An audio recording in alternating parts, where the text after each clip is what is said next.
إن قاطع الرحم إذا قبر ما نظر في عمله، ولو صلى الليل كله، ولو صام النهار كله، ولو حج كل عام، ولو تصدق بثلث ماله، إن كان قاطع رحم إن لم تتغمده رحمة ربه فلن يقبل منه عمل واحد، ولن يرفع له عمل واحد.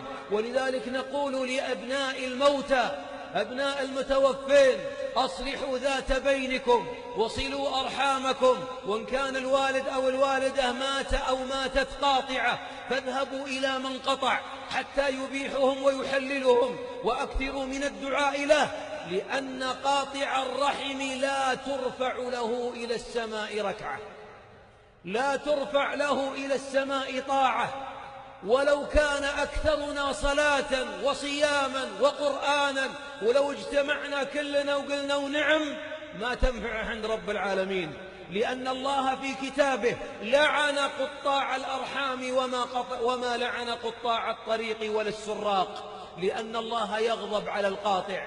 كم من ميت تحت الأرض يتمنى أن يخرج من قبره ليقبل يده أو قدم أو رأس من قطعه، لكن هيهات ختم على عمله، أغلق الباب دونه. فيا أحياء، يا أيها الأحياء، احمدوا الله إذ أبقاكم، وأسألك بالله يا قاطع الرحم أو من هجر مسلما فوق 3 أيام أن يتقي الله وأن يصلح ذات بينه، ولو الحق معك، ولو الكبير، ولو المخطي عليك، ولو ظالمك، ولو هذاك ما يسوى التالية من الغنم تكرمون، سلم عليه واصلح، لأن الله لا يقبل عذرك، لن يقبل الله عذر المتقاطعين حتى ولو تقاتلوا، فإن الله عرض الصلح على المتقاتلين: وإن طائفتان من المؤمنين اقتتلوا فأصلحوا بينهما. بل أمر الله بالصلح عمن قذف عائشة، فما دونها أخف وأهون.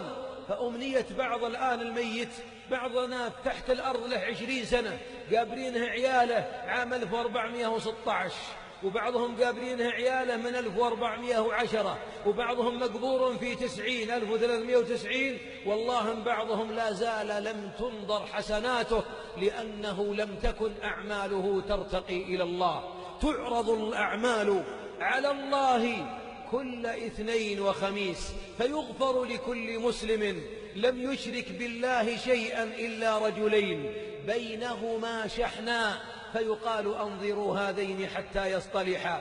لذلك خذوا من الموتى عبرة، وأفيقوا معاشر الأخيار، أفيقوا قبل أن تنتهي المهلة، وقبل أن تأتي الحشرجة في صدرك، ويلتوي الساق مع الساق، وتشخص العين إلى السماء، وتنادي فلا يسمع صوتك، وتخرج روحك كأنما العروق قد جذب منها بشوك.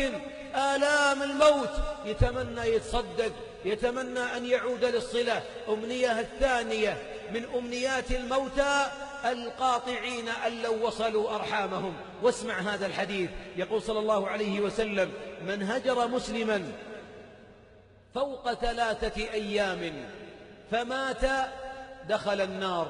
حسنه الإمام الألباني.